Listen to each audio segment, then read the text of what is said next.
बड़ी खबर महायुद्ध ब्रेकिंग में आपको बता दूं, रियाद में अमेरिकी दूतावास पर हमले से जुड़ी ये बड़ी खबर आ रही है। दरअसल ईरान ने रियाद में CIA स्टेशन पर हमला किया था। सूत्र ये जानकारी दे रहे हैं। अमेरिकी मीडिया के हवाले से ये बड़ी खबर सामने आई है कि रियाद में सोमवार को जो ईरान ने हमला किया था US दूतावास पर, तो वहां पर जो CIA स्टेशन था उसको खासतौर से टारगेट ईरान की तरफ से बनाया गया था। यूके देवनाथ सर लगातार हमारे साथ बने हुए हैं।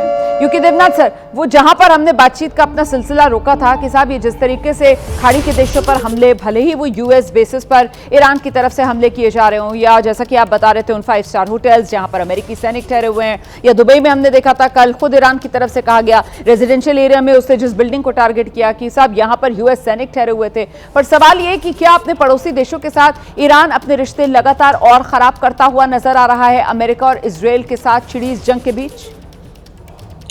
रोमाना जी, जो खाड़ी के देश हैं उनको मालूम है कि वो खुले तौर पर ईरान के खिलाफ नहीं जा सकते, क्योंकि उनके देश की जनता भड़क जाएगी। अगर हम याद रखें, आज से 10 साल पहले अरब स्प्रिंग हुआ था।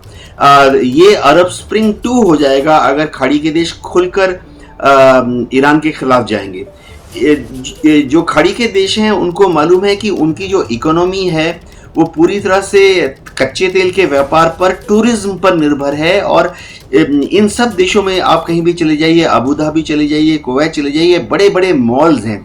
दुनिया भर से जो टॉप एंड कंज्यूमर प्रोडक्ट हैं वो वहाँ आते हैं, और दुनिया भर के जितने टूरिस्ट विजिटर जाते हैं वहाँ से लग्जरियस कंज्यूमर प्रोडक्ट खरीदकर अपने अपने देशों में वापस जाते हैं। तो अभी क्या हो गया कि सारे जो टूरिस्ट हैं उन्होंने अगले 3 महीने 6 महीने का जो अपना प्लान था खाड़ी के देशों में जाने का, उसको कैंसिल कर दिया।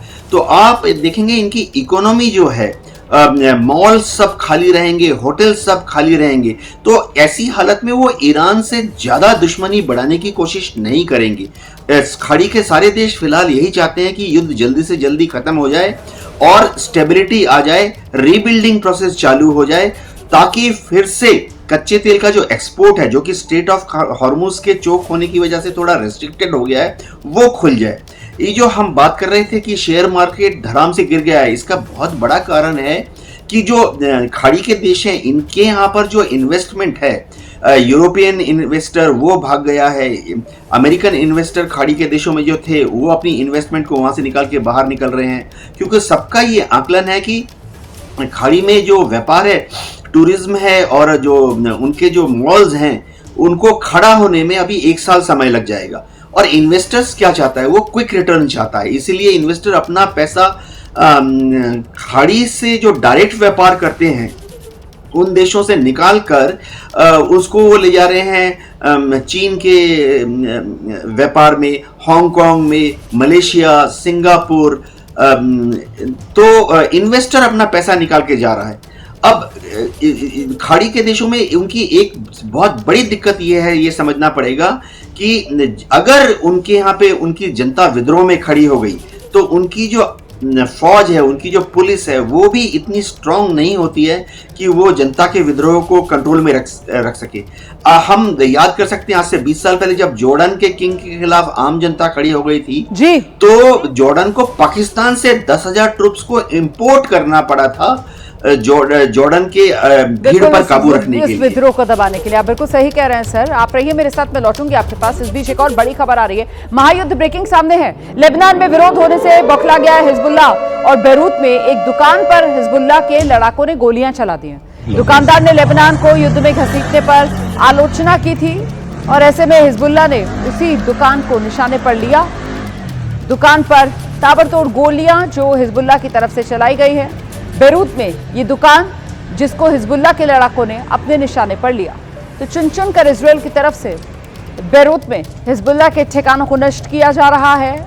और ऐसे में अब हिजबुल्लाह के लड़ाके जो है वो पूरी तरीके से बौखला गए हैं। ये खबर सामने आई है कि यहाँ एक दुकानदार जिसने लेबनान को युद्ध में घसीटने को लेकर हिजबुल्लाह की आलोचना की, तो फिर हिजबुल्लाह के जो लड़ाके हैं उन्होंने उसी दुकान पर गोलियां चला दी।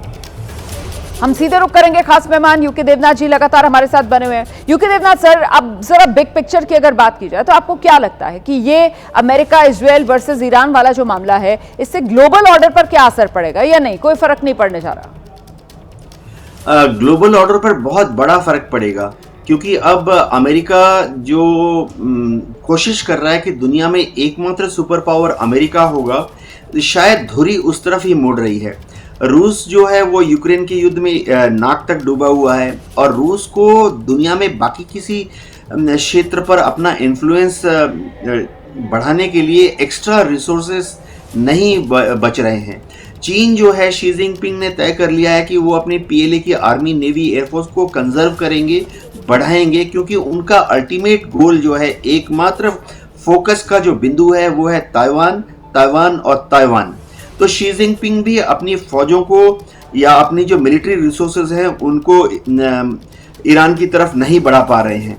ग्लोबल ऑर्डर में भारत एक उभरता हुआ देश है, लेकिन अमेरिका चतुर देश है और उसको मालूम है कि अगर भारत को सीमित दायरे में रखना है, भारत के एम्बिशंस को थोड़ा चोट पहुंचानी है, तो वो ट्रेड सैंक्शंस लगाने की बात कर देते हैं, टैरिफ लगाने की बात कर देते हैं। अभी भी अमेरिका के साथ हमारी बातचीत चल रही है। अमेरिका अलग अलग तरीके से हथकंडे अपना रहा है कि भारत कच्चे तेल का आयात रूस से ना करे।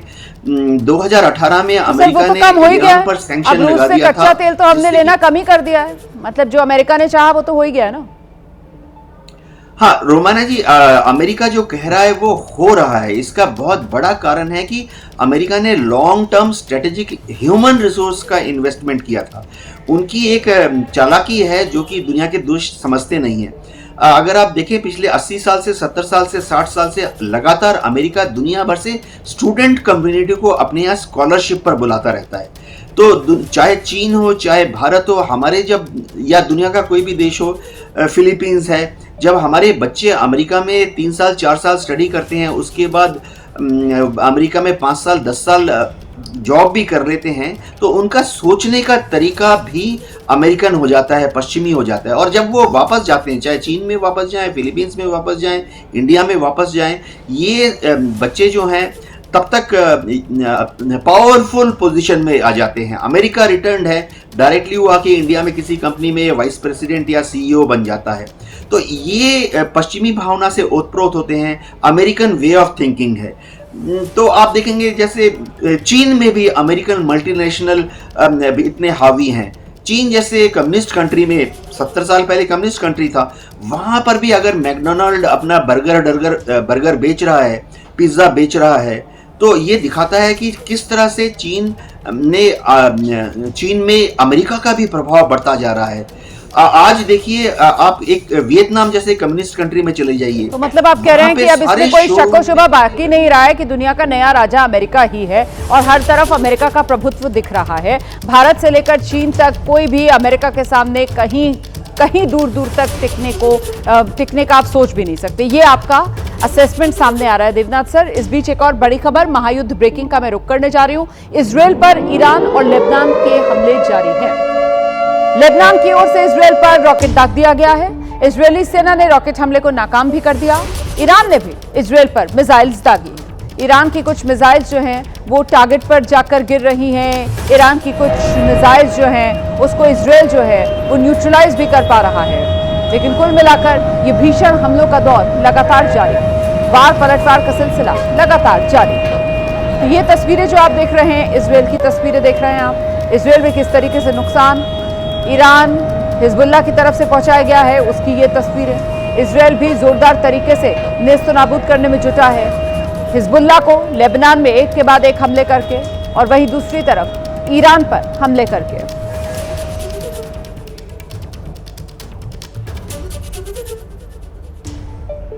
तो हर तरफ से हुंकार जोरदार है, पीछे नहीं हटेंगे, प्रचंड प्रहार होता हुआ हर तरफ से नजर आ रहा है। फिलहाल देवनाथ सर, आपको बहुत शुक्रिया हमारे साथ इस कवरेज में जुड़ने के लिए।